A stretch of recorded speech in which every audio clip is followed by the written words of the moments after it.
Welcome to this video on identifying dog versus cat prints. Here you can see a rough sketch of the difference between a dog and a cat print. This is fairly generalized. It looks very easy here, but in practice it can be quite challenging.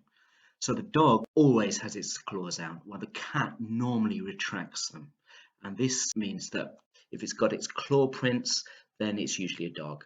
However, a cat can sometimes have its claws out when it's jumping and needs to grip.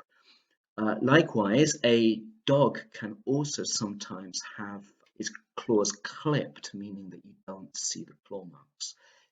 Another big difference is that the dog is generally longer and has more oval-shaped toe pads, while a cat more has pointed toe pads and is usually a bit wider.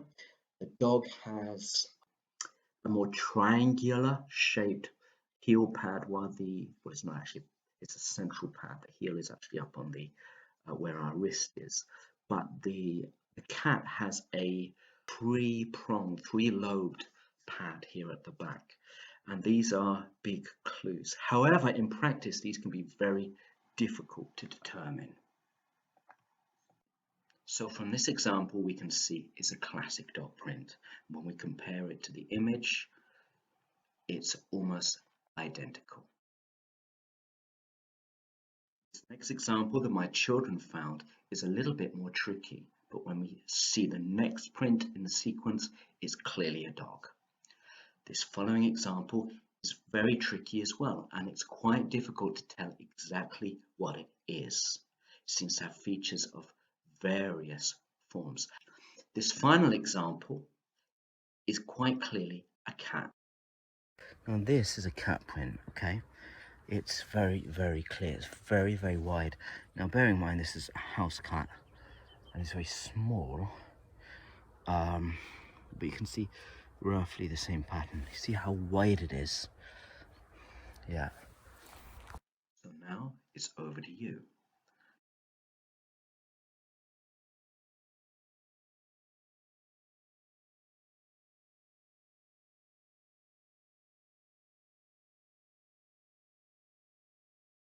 So looking again at the pictures,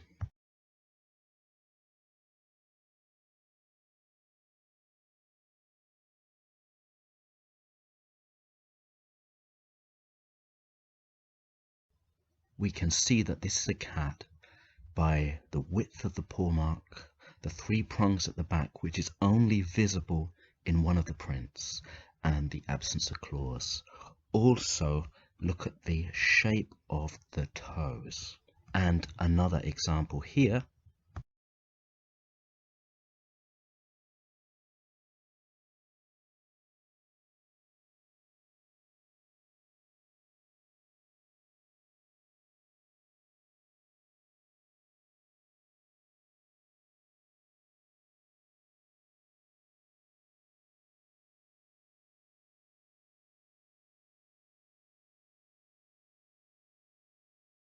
So looking again at the pictures, here we can see by the length of this track that this is clearly a dog track, and there are hints at claw marks on the front two toes. If we zoom in on this particular print, you can see it even more clearly. This is clearly a dog track.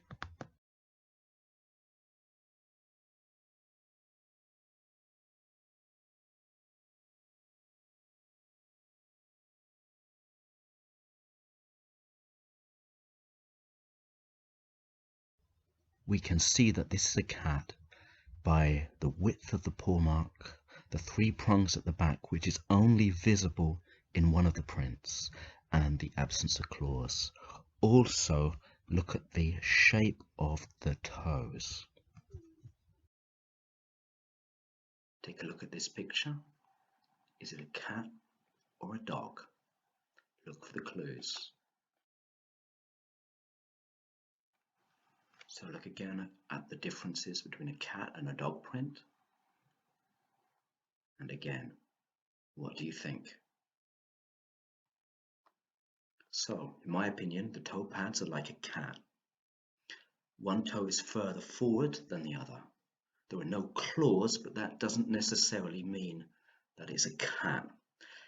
And the rear pad is more of a line because of the way that it's laid down. However, it could again be a cat, but the reality is it's difficult to say for certain. You would need to look at more examples, follow the trail up the road and see where it leads. Is it clearly a domestic animal or is it a wild animal? And take a look at some more of the prints in the sequence, and hopefully that will give you a decisive answer.